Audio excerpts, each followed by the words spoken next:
Does it require more preparation for a rugby game or to sell a house in Auckland? It really depends. If you asked me that back in 2021 when you know, when we were in lockdown and the market was absolutely cranking, pretty much any man and his dog could have sold a house, to be honest with you. Like, I was working out of my my lounge during the level 4 lockdown, and it was the busiest month I've ever had in my life. And we were literally, you know, taking a satellite picture of a property and basically saying it's a 650 square metre section. It's got an old house on it that's a bit of a do-up, but developers were just coming along and buying based on the land.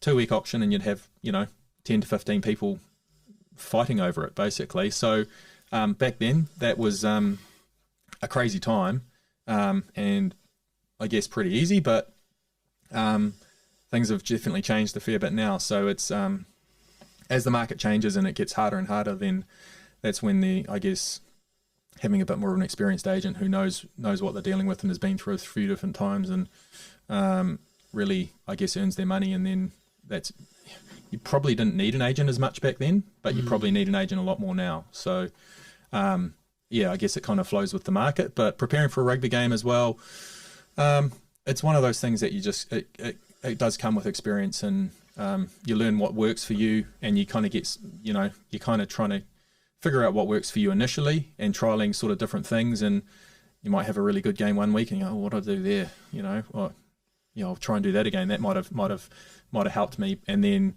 things don't go well because you've done something slightly different or you've done the same thing. But you kind of they will got you learn off senior players as well, of, you know, tried and tested sort of things that that have worked for them. And, you know, if someone's an All Black legend and they're saying, well, this is what I do and this is the process I go through for a week, it's a pretty good starting point as a young guy to sort of jump into that. And then once you've got your processes sort of done, yeah, you're just trying to stick to it as much as possible. And the mental side of it's probably,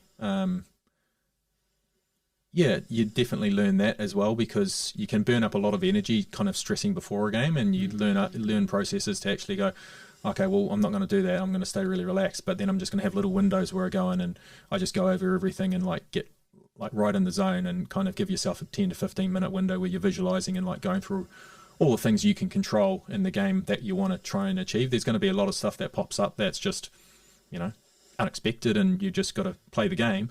But the stuff that you can control, like certain roles that you've got, you can kind of visualize them for like a little intense window, and then just forget about it, and then go back to it again maybe later on the night before the game, and then morning of the game as well. And then you kind of feel like, oh no, I've done that work there, like I don't need to worry about anything that may or may not go wrong. Like I've done that work, I know what I'm doing. Is that pretty, like, you just going through the processes of rugby games, but is that similar to real estate, like with your job, like just following certain processes of? Yeah, 100%. Like it's all about process with yeah, a lot of the time, whether you're selling a house that might be worth $400,000 or you're selling a house worth $2 million, a lot of the conversations that we're having are very similar.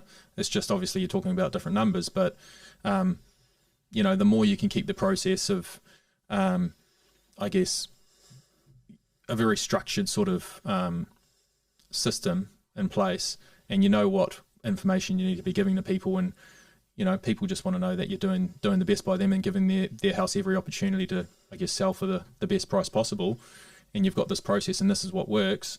Then, you know, you're collecting all the feedback from the buyers, and, you know, that's where people get the most complaints probably. And Tommy would probably back this up. Tom Rawson, our good mate as well, who's our boss. And it's just, you know, people not communicating enough with owners. So, you know, if you've got someone that you think's getting paid a hell of a lot of money and you haven't heard from them in 3 weeks and they're selling your house, it's like, well, what's this joker doing?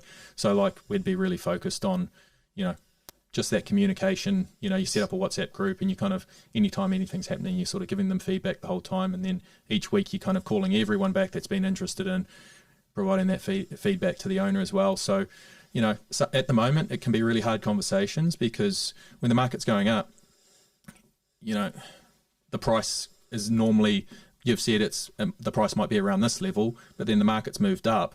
So generally, people are paying more for their house and they're getting a better price than they might have expected just because of the natural flow of the market. But when the market's going down, it's actually the opposite. So if you haven't done everything possible that you could have to make sure that someone's getting the absolute best price, then there's going to be a lot of questions there as well. So that's part of the job. It's like you don't want people, if they can, they'll blame the agent. But if they can see that the agent's done absolutely everything possible to, they're working really hard, they've talked to everybody, they've had, weekly meetings with you, they've given you all this feedback. It's like, man, they're working really hard for us.